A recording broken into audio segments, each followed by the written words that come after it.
अस्सलाम वालेकुम वरहमतुल्लाहि वबरकातुहू। तो इस तरह 9 हिजरी के बाद से मुसलसल इस्लामी रियासतें, इस्लामी हुकूमतें ज़कात उसूल करते थे और इस्लामी बैतुल-माल में जो ज़कात का मद है उसके अंदर लाकर दे देते थे। और ज़कात से जो फ़ायदा होता वो ये है कि इस्लाम का जो कॉन्सेप्ट ये है कि गरीब गरीब रहकर ही ना मर जाए, अमीर अमीर ही बनते हुए जो और आगे बढ़ जाए, इस कॉन्सेप्ट को इस्लाम ने ख़त्म किया है। गरीब भी मालदार बने, गरीब भी कारोबार करने वाला बने, गरीब भी अमीर के मुकाबले में खड़ा हो जाए।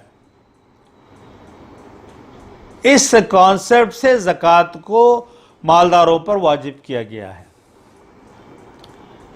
और मैं कुछ आयतें तर्जुमा ही पढ़ूंगा, सूरह पढ़ने के लिए मौका नहीं है।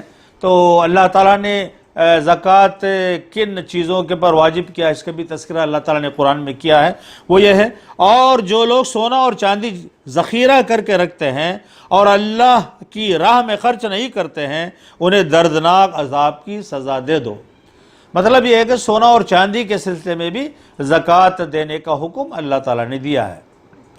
सोना और चांदी जो जमा होते हैं उसका निसाब मैं इंशाल्लाह बाद में बताऊँगा, तो इसके ऊपर भी ज़कात वाजिब है। फिर अल्लाह ताला ने फरमाया सूरह अनाम के अंदर, खाओ उसके फल जब वो फले और उसका हक अदा करो कटने के दिन। जो फल, जो अनाज पककर तैयार हो जाते हैं तो कहा गया है कि अगर खाने की अगर वो चीज़ है तो तुम खाओ, लेकिन जिस दिन तुम काटते हो उसी दिन उसके ऊपर तुम जो ज़कात निकालो, जिसे उश्र कहते हैं। फिर अल्लाह ताला ने फरमाया, ए ईमान वालो, जो पाकीज़ा माल तुमने कमाया हो उसमें से अल्लाह के राह में खर्च करो। पाकीज़ा माल के मानी है कि कारोबारी माल है, तिजारत का माल है, जमा हुआ माल है। इन सारे चीज़ों के ऊपर भी कहा गया है कि इसको भी साल होने पर तुम्हें उसके ऊपर से भी 2.5% के हिसाब से ज़कात निकालनी होगी। फिर आगे फरमाएगा, और जो चीज़ें ज़मीन से हमने तुम्हारे लिए निकाली है उनमें से खर्च करो। ज़मीन के अंदर से जो चीज़ें निकलते हैं उसमें से बहुत से चीज़ें निकलते हैं, लोहा निकलता है, ऑयल निकलता है, इस तरह बहुत सी चीज़ें हैं ज़मीन से निकलते हैं, उसके ऊपर भी अल्लाह ताला ने ज़कात को वाजिब करार दिया गया है। तो इस तरह उसकी तफसीर में अल्लाह के रसूल सल्लल्लाहु अलैहि वसल्लम ने फरमाया। फिर उसके बाद सहाबा के दौर के अंदर भी ज़कात उसूल किया गया है। क्या क्या कारोबार है जिसके रिलेटेड है और उसके ऊपर ज़कात को निकालनी चाहिए। शहद का जो कारोबार जो लोग करते हैं उसके ऊपर ज़कात वाजिब है, उशर वाजिब है। इसी तरह रेशम है, इसी तरह दूध का कारोबार है, उसी तरह अंडे के कारोबार है, इसी तरह तांबे का कारोबार है, पेट्रोल है, इसी तरह गंधक है, और इसी तरह मछलियों का कारोबार है, घोड़ों का कारोबार है, इसी तरह नफ़ा बख्श इमारतें। आपने भाई बड़ा कॉम्प्लेक्स बना दिया है, उसके अंदर आपको फ़ायदा हो रहा है, आपके पास पैसे जमा हो रहा है, साल होने पर आपको ज़कात का जितना माल होता है उतना आपके पास जमा हो गया है, तो उसके ऊपर भी ज़कात को वाजिब करार दिया गया है। फिर तिजारती कारोबार है, फ़्लाइट्स का कारोबार है, इसी तरह शिपिंग कारोबार है, इसी तरह ट्रांसपोर्टेशन का कारोबार है। इन सारे चीज़ों के ऊपर भी ज़कात को वाजिब करार दिया गया। और बहुत सी चीज़ें भी है, बताने के लिए इस वक्त मौजूद नहीं है। तो आप के पास माल जमा होता है किसी काम की वजह से, तो आप किसी उलमा से पूछिए कि भाई ये मैं फ़लाने काम की वजह से मेरे पास पैसा जमा हुआ है, इसके ऊपर ज़कात वाजिब है या नहीं है, पूछ सकते हैं। इससे आपको मालूमात होंगे। और कभी आपको मौका मिले तो मुझे टेलीफोन में भी मुझसे भी गुफ्तगू कर सकते हैं। तो इस तरह तफसील से बताया गया है कि इन चीज़ों के ऊपर जो है आपको ज़कात निकालनी होगी। अब कुरान के अंदर ही भी कुछ चीज़ों इसी सिलसिले में अल्लाह ताला ने बताया है कि तुम जब दो तो अज़ियत देकर मत दो। जब अल्लाह ने तुम पर इसको लागू किया है, फ़र्ज़ किया है, तो तुम इसको फ़र्ज़ जानकर तुम दे दो। लेकिन लोगों को अज़ियत देकर, लोगों को कमज़ोर समझकर, लोगों को भिखारी समझकर अपने नाम को चमकाने के लिए देने की इजाज़त इस्लाम के अंदर मौजूद नहीं है।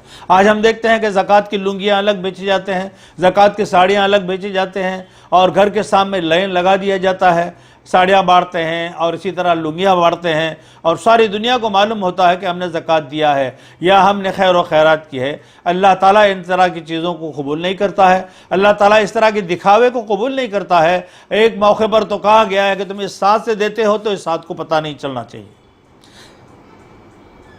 اتنا باریکی کے ساتھ میرے اور آپ کے حبیب نے فرمایا، مطلب یہ ہاتھ سے دے تو یہ ہاتھ کو نہ چلے، مطلب یہ کہ اتنا سیکریسی ہونی چاہیے کہ کسی کو پتہ نہ چلے، کہ بس اللہ جانے اور اللہ کا بندہ میں خود جانوں۔ یہ تصور اسلام نے دیا ہے۔ لہٰذا جب ہم زکوٰۃ کو اللہ کے راہ میں جب نکالتے ہیں تو ہمیں دکھاوا نہیں کرنا چاہیے اور اذیت بھی نہیں دینا چاہیے، میں دے رہا ہوں اسی لیے تمہاری بچے کی شادی ہو رہی ہے، میں دے رہا ہوں اسی لیے جو ہے یہ بڑا ہو رہا ہے، یہ سب چیزیں دل و دماغ سے نکال دینا چاہیے۔ اسلام نے فخر کو، غرور کو، تکبر کو، انا کو، ساری چیزوں کو ختم کیا ہے، اور اللہ نے تو کہا ہے کہ غرور کرنے والا جنت کے اندر داخل نہیں ہوگا۔ اب تھوڑا ایک سیکنڈ کے لیے رک جائیں، اپنے دل کو ٹٹولیں کہ غرور ہم کتنا کرتے ہیں۔ غرور صرف اللہ ہی کے لیے ہے، غرور اللہ کے بندوں کے لیے نہیں ہے، اور اللہ تعالیٰ نے کہا ہے کہ جو آدمی غرور کرتا اللہ تعالیٰ اس کو جنت کے اندر داخل نہیں کرتا۔ اب میں اپنا جائزہ لے کر دیکھوں، آپ اپنا جائزہ لے کر دیکھیں، ہم کہیں ہمارے اندر غرور اور تکبر تو نہیں آ رہا ہے؟ اگر آ رہا ہے تو مجھے اور آپ کو توبہ کرنا چاہیے، استغفار کرنا چاہیے، اور ہمیشہ غرور سے بچنے کی کوشش کرنا چاہیے۔ تو اس طرح زکوٰۃ کا معاملے کے سلسلے میں قرآن کے اندر، حدیث کے اندر، اور یہاں تک کہا گیا ہے کہ اگر کوئی بھی قوم اگر زکوٰۃ کو روک دے تو اللہ تعالیٰ بارش کو بھی روک دیتا ہے۔ لیکن حضور نے فرمایا بارش اس لیے اللہ تعالیٰ برساتا ہے کہ وہاں چرندے، درندے، پرندے جو موجود ہیں ان کے لیے تو بارش ہونی ہے، اسی لیے اللہ تعالیٰ بارش کو برساتا ہے۔ تو اسلام نے جو مجھے اور آپ کو جو مالدار ہیں ان کے اوپر یہ لاگو کیا ہے، فرض کیا ہے کہ تم اللہ تعالیٰ کی خوشنودی کے لیے زکوٰۃ ادا کرو۔ بہت سے لوگ یہ رمضان سے زکوٰۃ سے کوئی ریلیٹڈ نہیں ہے، زکوٰۃ الگ ہے، رمضان کا مہینہ الگ ہے، ثواب کا مہینہ الگ ہے، لیکن بہت سے لوگ نہیں بلکہ اکثر لوگ رمضان کے مہینے کے اندر جو ہے زکوٰۃ نکالتے ہیں۔ یہ صحیح نہیں ہے۔ اگر میں نے مال کمایا ہے جنوری میں تو پھر جنوری آتے ہی میرے اوپر زکوٰۃ لاگو ہو جاتا ہے، میں جنوری کو چھوڑ کر فروری، مارچ، اپریل، مئی، جون کے اندر رمضان آتا ہے تو میں رمضان میں ہی اس کو تقسیم کروں گا، تو یہ غلط ہوگا۔ اس بیچ میں آپ کی موت واقع ہو جائے تو اللہ تعالیٰ کے سامنے زکوٰۃ نہ ادا کرنے کے بنیاد پر آپ کو پکڑا جائے گا۔ تو لہٰذا زکوٰۃ کا حساب کتاب یہی ہے کہ سال ہوتے ہی زکوٰۃ اس مال پر، اس سونے پر، اس چاندی پر زکوٰۃ اس کے اوپر لاگو ہو جاتا ہے۔ لہٰذا ہم وقت دیکھیں اور فوری رمضان کا انتظار کیے بغیر آپ زکوٰۃ دے دیں۔ بھائی مثال کے طور پر ایک آدمی ابھی زندگی اور موت کے درمیان میں مر رہا ہے، ہارٹ اٹیک آ گیا ہے، ہسپتال کے اندر موجود ہے، ابھی رمضان نہیں آیا ہے، تو آپ کیا کریں گے؟ بھائی ابھی آپ مرو نہ کو، رمضان آتے ہی میں تم پیسے دے ڈالتا ہوں، لو آپریشن کرا لیتے ہو ان کی، بولے تو وہ زندہ رہے گا؟ نہیں رہے گا۔ تو اسی لیے کہا گیا ہے جس وقت آپ کے اوپر زکوٰۃ فرض ہو جاتا ہے اسی وقت آپ کو نکالنی چاہیے۔ اگر اس طرح نکالیں گے، میں جنوری کو نکالا، آپ فروری کو، آپ جو ہے مارچ کو، آپ اس طرح کیا ہوگا؟ سال بھر پورے غریبوں کو مال پہنچتا رہے گا، پہنچتا ہی رہے گا، پہنچتا ہی رہے گا۔ اب یہ کیا ہو رہا ہے؟ رمضان کے اندر غریبوں کو سٹاک رکھنا پڑتا ہے، مجھ سے بھی لیے، آپ سے بھی لیے، آپ سے بھی لیے، ان کو جمع کرنا پڑتا ہے، دوڑ دھوپ کرنا پڑتا ہے۔ یہ سسٹم اسلام کا نہیں ہے۔ اگر یہ اس طرح کر رہے ہیں تو آپ غلط کر رہے ہیں۔ آپ اپنا اصلاح کر لیجئے۔